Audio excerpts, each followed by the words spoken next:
One of the group of plants that really comes into its own in winter are camellias.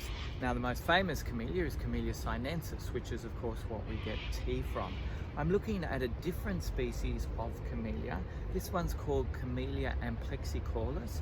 It originates in North Vietnam, but in 2018 the International Union for the Conservation of Nature declared that this plant is probably extinct in the wild. It's kept alive in botanic gardens like our own, but also importantly at botanic gardens and research institutions in northern Vietnam and in China.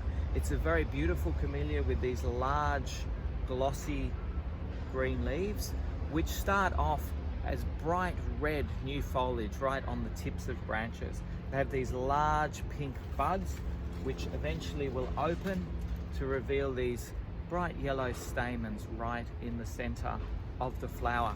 Flowers are followed by fruit, and I've got one here forming at the moment in the axil of this branch, and the fruit is variable within the species, and this led researchers who worked here at the Royal Botanic Gardens in Sydney in concluding that probably amplexicaulis is made up of 4 different species.